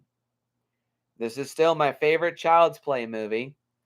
Um, I just love the shit out of this movie. I have a lot of nostalgic memories towards it. It's one of my favorite films that I saw in theaters in 2019. One of my favorite films I saw in theaters with Meadow. Um, I love the story. I love the music. I love the atmosphere. I love all the references to Texas Chainsaw Massacre 2 and RoboCop, and it has a Stranger Things vibe that I really like. Um, Great kills, great gore, great cast. The design for the Chucky in this movie is pretty bad, but Mark Hamill does do a really good job playing Chucky in this movie. And I don't care for the super sequel bait ending. And especially with the Chucky TV series going on and being a big hit, I don't think this movie's ever going to get a sequel, which is a real big shame in my opinion. But still, Child's Play 2019, I love this movie. Coming in at number 3. Oh shit, I'm missing one. Well, actually, that's okay. No, that's perfectly okay. I can make a quick modification. Coming in at number 3 is The Only Other Tie. At number 3 are both of Rob Zombie's Halloween movies.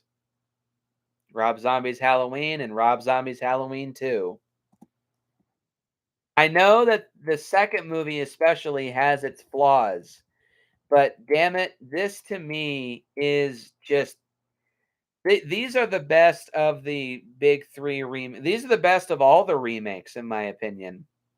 And I have Rob Zombie's Halloween 2 so high again purely as a protest against the rest of the Halloween fan base.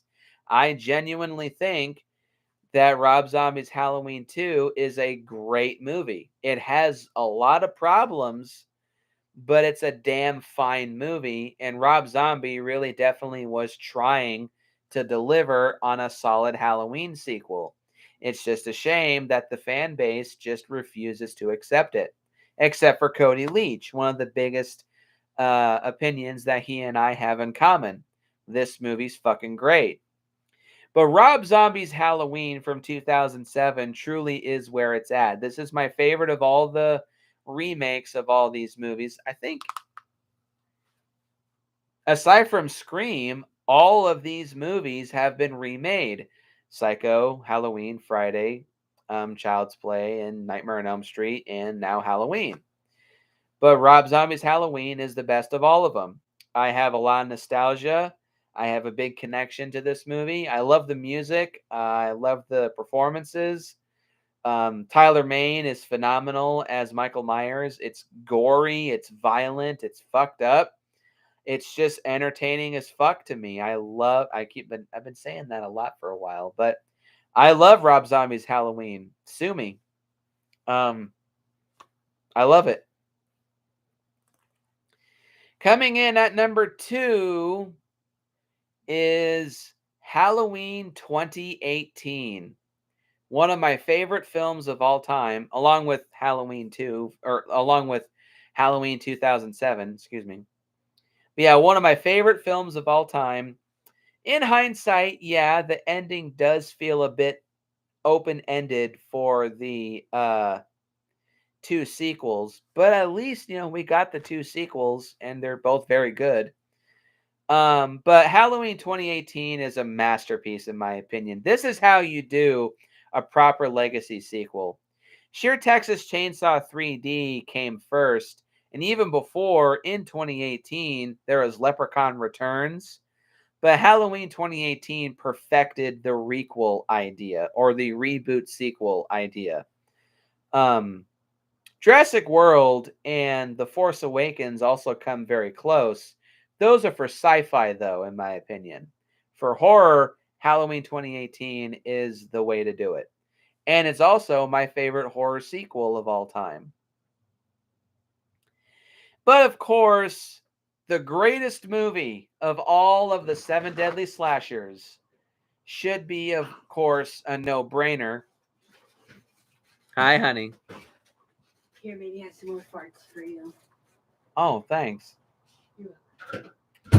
None other than Freddy versus Jason at number 1. Go watch me and Shawnee Boy's review of it. Need I say more? So, holy shit, that was one hell of an undertaking. Hun, I think you need to stop burning incense because my hay fever is going off like crazy. If you couldn't be able to tell, I've been kind of nasally through a lot of this. So, I don't smoke weed, I promise. Although I live with a smoker. Norman, your mother is talking to you, Norman. I almost died. Yeah, this was a lot of fun. Did you tell them about that? No. Real quick, when me and Meadow watched Psycho 2, she did that challenge of taking a shot from a joint every time somebody said Norman or mother. I don't know the slang terms. Fuck you. I took a bong hit every time. And a pen hit. And you smoked a whole blunt. She got baked the fuck up. 169 what was it? It was 182, I think. Look at the text message to Vic. It was either 181 or 182, I thought. It went past 69, diggity. It was near 200. She took nearly 200 hits. So that's how many times they say Norman and Mother in Psycho 2. But yeah, this was a lot of fun. To all those people who I tagged, you don't have a time limit, and you don't necessarily have to do this, but I very much would like to. Vic, Trev, Sean, the Horror Geek, horror movie timelines, and Cody Leach. I tag all of you to do the 7 Deadly Slashers tag. So post your comments down below and let me know what you think. Hit the like button and hit the subscribe button and share this video with your friends. I don't know if there will be more horror content because I have something big planned for the month of November, so I may need some time to prep for that. But as always, go out and watch the 7 Deadly Slashers. It's a fun ride. And I will see you guys in the next video. And remember, Norman, your mother is talking to you. Norman, your mother is dead. And I will see you guys in the next video.